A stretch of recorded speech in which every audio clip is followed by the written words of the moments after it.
Continuando con el programa, toca el turno de la conferencia del doctor Eric García López con el tema neuroderecho, psicopatología forense.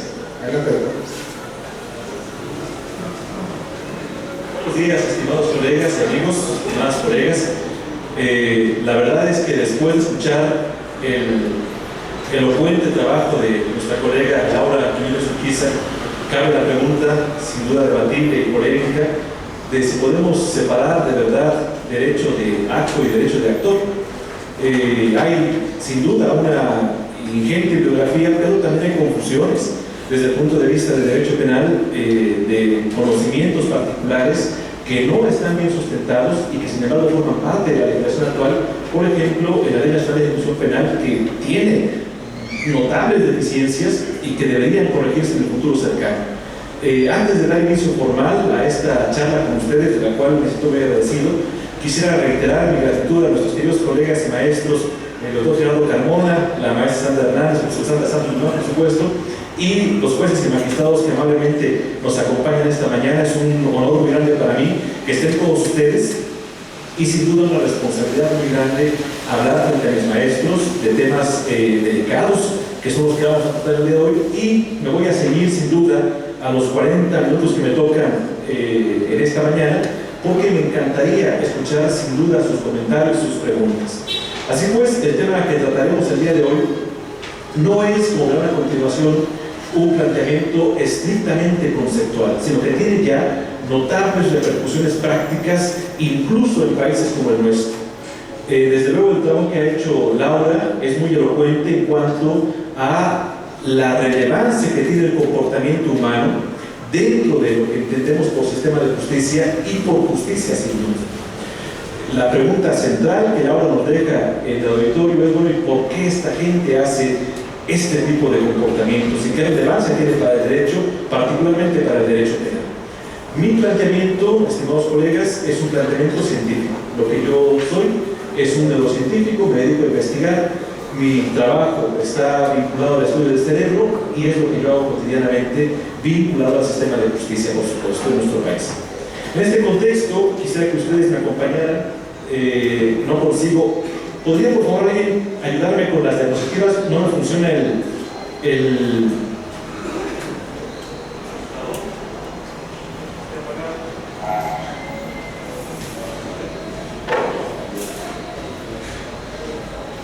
Tal vez se acabó la batería de este instrumento porque no consigo hacer pasar la siguiente imagen.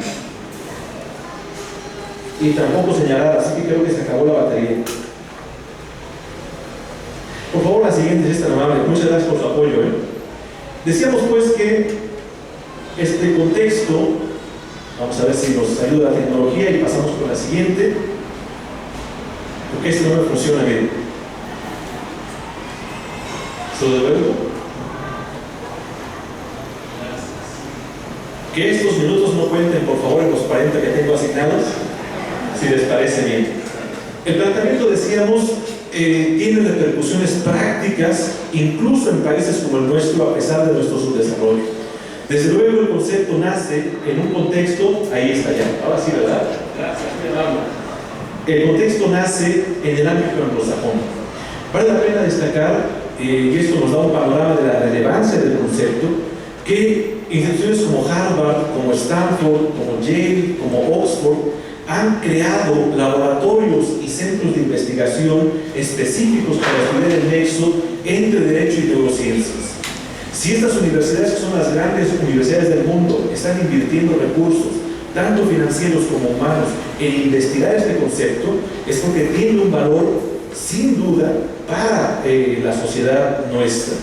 Estas universidades, pues, han creado proyectos como el de Oxford, que está aquí, el proyecto de neuroderecho, como el de Harvard, allá en Boston, como el de Stanford, o como nosotros en la UNAM y en el Nacional de Ciencias Penales, que también estamos haciendo algunas cosas desde Latinoamérica. Verán más adelante cómo los países que destacan en nuestras latitudes son 3: Argentina, Colombia y México, de momento. También hay cosas muy interesantes. Hay un juez federal en Costa Rica, Gustavo Chan. Su tesis doctoral, que ha hecho en Alemania, trata sobre neurociencias en justicia para adolescentes. Él es un juez, un penalista costarricense y es uno de los destacados autores del derecho que está planteando estos temas desde nuestras circunstancias. Decíamos al principio que no tiene solamente una cuestión conceptual, sino una notable repercusión práctica. Dos grandes medios anglosajones, como el New York Times y The Guardian, publican en diferentes ocasiones en sus portadas preguntas sobre este vínculo al que llamamos neuroderecho. Luego veremos por qué se llama neuroderecho. Y en este contexto, el New York Times publica un artículo que se llama "El cerebro va a juicio". Y The Guardian publica un texto que dice: ¿podemos defender a los agresores debido a daños en su cerebro por los actos criminales que cometen? No son los únicos casos. The Atlantic, otro influyente medio anglosajón, publica este documento donde dice: el cerebro tiene su día en la corte. Y lo que nos muestra es cómo, lo veremos con detalle más adelante, cada vez, y esto es un cambio muy relevante de 2000% en Estados Unidos, cada vez más jueces están requiriendo evidencia neurocientífica para tomar decisiones. Esto es fundamental, es decir, no es una cuestión que solo está en las aulas universitarias, sino que ya influye en las cortes de justicia, particularmente, de momento, en el ámbito anglosajón. Estas notas periodísticas se repiten, hay muchísimas de ellas. Se pregunta el New York Times cómo la neurociencia entra al Tribunal de Justicia y se pregunta si su cerebro le ha hecho hacer lo que él hizo. En los casos que vimos en la conferencia inicial de esta mañana, la pregunta central es esa: ¿por qué esta gente lleva a cabo este tipo de conductas y qué tiene que ver con su cerebro? Las preguntas que ustedes hacían al final de la intervención de nuestra colega aludían a si se nace o se hace. La respuesta es que el comportamiento es multifactorial y que sí hay, como veremos a continuación, anomalías en el cerebro que permiten explicar por qué actuamos de una manera o de otra. Vamos a verlo con detalle en las siguientes imágenes. Volvemos con la misma pregunta: ¿puede el neuroderecho cambiar el sistema de justicia criminal? La respuesta es que lo está cambiando. Y esto es un punto muy relevante para ustedes como penalistas. La respuesta es que las neurociencias sí están cambiando la forma en la que entendemos el derecho. Y todavía más importante, va a cambiar la forma en la que entendemos el concepto de justicia. Va a cambiar tanto que una de las principales cuestiones está vinculada a uno de los pilares del derecho penal, que es el libre albedrío. Las personas tomamos libremente las decisiones. Recordamos a Bill Bush cuando dice el notable maestro: implica la cognición, la abolición y la actuación conforme a dicha comprensión. Esto se ve notablemente cuestionado con evidencia desde el estudio científico del encéfalo. Así pues, hay muchísimas publicaciones. Esta es una nueva que acabamos de hacer nosotros en una gran revista que es Frontiers, y que dos autores de la Universidad de la Sorbona de París y otra autora de Noruega nos plantean ciertas prudencias frente a este concepto. Por supuesto, ya hay una historia del neuroderecho en el contexto anglosajón. ¿Cuándo nace este concepto en el ámbito angloparlante? Surge específicamente, dicen los anglosajones, en el año 1984. Una abogada, Deborah Deno, de la Facultad de Derecho de la Universidad de Fordham en Nueva York, publica un estudio longitudinal de casi 20 años, y este es el banderazo de salida para el neuroderecho.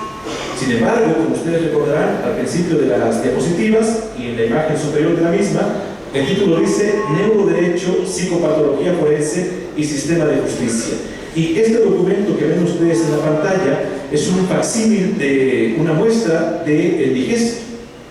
¿Se acuerdan ustedes que en Pomponius y en Modestinus hay notables frases en latín vinculadas a la inimputabilidad? Por ejemplo, furiosi nulla voluntat est, quod perforem alicuius assi, entre otras. Esto nos habla ya pues de una notable relevancia desde el derecho romano, que está implicado dos conceptos que se usan de manera muy amplia en el derecho penal, pero que no siempre se estudian de manera adecuada, y son las siguientes: cognición y volición. Pese a que cognición y volición no son dominios del derecho, sino de las neurociencias, están en todos los códigos penales, sin que se expliquen con suficiente claridad en todos los casos. De hecho, es tan notable la confusión que hay leyes aberrantes, decíamos, como la de ejecución penal. En este contexto, pues, surge, decíamos, en el año 84. Esta es una gráfica que presenta la Fundación MacArthur, donde nos muestra cómo en solo unas cuantas décadas el estudio científico del vínculo que hay entre neurociencia y derecho ha crecido exponencialmente. Llegamos hasta el año 2017, es la gráfica más reciente que se ha publicado, y alcanzamos ya casi en el ámbito anglosajón 2.000 publicaciones, 1.754 para ser exactos, hasta esa fecha.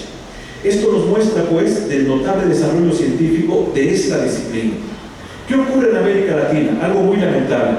Este estudio lo hicimos nosotros, está publicado en febrero de este año, en una revista en Inglaterra, y hemos identificado el grupo de autores que en el ámbito latinoamericano el vínculo entre derecho y neurociencias surge apenas en 2004.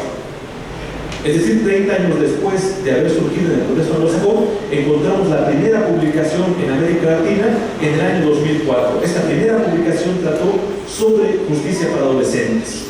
Al igual que ocurrió en el contexto anglosajón, observamos un crecimiento notable en los años subsecuentes. Llegamos también hasta 2017 para comparar en la misma tabla que la anterior y encontramos esa tendencia a la alza. El documento tenía un costo de $42, pero la Fundación MacArthur decidió asumir el costo de ese artículo y ahora lo encuentran ustedes de manera gratuita en el portal de la Universidad de Vanderbilt y por supuesto en el portal de la Fundación MacArthur para el estudio del neuroderecho. La pueden encontrar muy fácilmente y la pueden descargar gratuitamente si desean consultarla en acceso libre. Esta comparación, pues, nos ha llevado a establecer, como ustedes pueden ver en la pantalla con claridad, el crecimiento de esta disciplina en el contexto anglosajón y el crecimiento de esta disciplina en el ámbito latinoamericano. Malas noticias para nosotros. Mientras que ellos han alcanzado casi la cifra de 2.000 publicaciones, nosotros en toda América Latina no tenemos más que 61 documentos científicos. En toda América Latina. España tiene más de 200, que es un país mucho más pequeño que toda la región latinoamericana. Científicos, no textos de divulgación, sino textos científicos, solamente 61 a la fecha. ¿Qué más encontramos como preocupante? Muchos de los artículos que se han escrito sobre neurociencias y derecho en América Latina los han escrito abogados, economistas, sociólogos. Encontramos muy pocos artículos de psiquiatras, neuropsicólogos o neurocientíficos. Son muy escasos. Ahora, ¿cuál es el planteamiento principal que hacen esos artículos? Sobre todo están preocupados por el libre albedrío. Hay tres grandes problemas que le preocupan a los autores en América Latina. Uno es el libre albedrío, otro es el sistema de justicia para adolescentes y otro es la violencia. Son los tres grandes temas que están analizando los colegas en el ámbito latinoamericano. La referencia la pueden encontrar ustedes aquí y vamos a ver a continuación otro punto muy relevante. En el contexto anglosajón, otra de las rutas que se están investigando es si los jueces toman decisiones objetivas y racionales. Y la respuesta desde el punto de vista de las neurociencias es que no. Los jueces, las juezas por supuesto, no toman decisiones tan racionales como ellos y ellas creen que toman. El estudio está publicado en una gran revista científica que es PNAS y nos muestra cómo, dependiendo de factores ajenos al derecho, cambia la toma de decisiones de sus señorías. Este es un punto muy relevante a tomar en consideración. Hay elementos ajenos al derecho que explican la toma de una decisión judicial. Por eso lo comentaba el colega el día de ayer con relación a estas máquinas de inteligencia artificial que estaban tomando mejores decisiones que jueces humanos, tiene mucho sentido y lo tendrán más en los próximos años. Para temas no complejos, la inteligencia artificial está siendo más eficaz que los jueces humanos. No es la única tarea en que están tomando ventaja sobre los seres humanos. Así pues, en este contexto, lo comentamos con los jueces de la Ciudad de México en un documento al que le llamamos, como ustedes pueden ver en la pantalla, el cerebro del autógrafo. Y lo que mostramos en aquella ocasión es cómo las decisiones de los jueces varían por factores, reiteramos, ajenos a el derecho puramente dicho. El documento es este, también es gratuito, lo pueden encontrar fácilmente en la red y se llama Factores que influyen en las decisiones judiciales. Es un texto polémico y hay artículos a favor y en contra de las conclusiones desde el punto de vista neurocientífico, no desde el punto de vista jurídico. ¿Por qué razón? Porque una de las grandes debilidades del derecho es que no siempre puede probar científicamente sus argumentos. Muchas de las cosas que plantea son interesantes desde el punto de vista lógico-conceptual, pero no pueden refutarse o replicarse de manera científica. Esa es una de las razones por la cual el derecho ha sido insuficiente para resolver los problemas sociales. En este contexto, pues, los diferentes autores en varias partes del mundo han identificado que en efecto los jueces, como cualquier otra persona, tienen pensamientos heurísticos y naturalmente sesgos cognitivos. Una de las preguntas finales de un abogado defensor planteaba si el trabajo de la doctora Laura no le generaba algún sesgo al abogado, y desde luego que sí. Si hay sesgos, si hay alteraciones importantes a nivel cognitivo en los jueces, por supuesto también en los fiscales y en los abogados defensores. Ningún abogado es inmune al sistema cognitivo. Ok, Hassemer, ustedes recordarán que nuestro querido amigo el primer día planteaba el trabajo de Hassemer. En 2011 se publicó este documento en español, una revista catalana que se llama Indret, y allí Hassemer plantea que el derecho no debería escuchar a las neurociencias porque, considera el autor alemán, son un canto de sirenas para los abogados penalistas. Hassemer, podemos decir hoy con mucha contundencia, estaba muy equivocado. Sin duda es un gran autor, un notable jurista, pero la evidencia científica muestra que un camino ineludible para el derecho penal son las neurociencias. No hay manera de que evitemos encontrarnos con ellas en los próximos años. No es una opinión personal, es lo que nos dice la evidencia mundial en este momento. ¿Qué puede aportar la neurociencia al derecho? De manera particular, déjenme ver qué tiempo llevo, vamos a buen ritmo. De manera particular,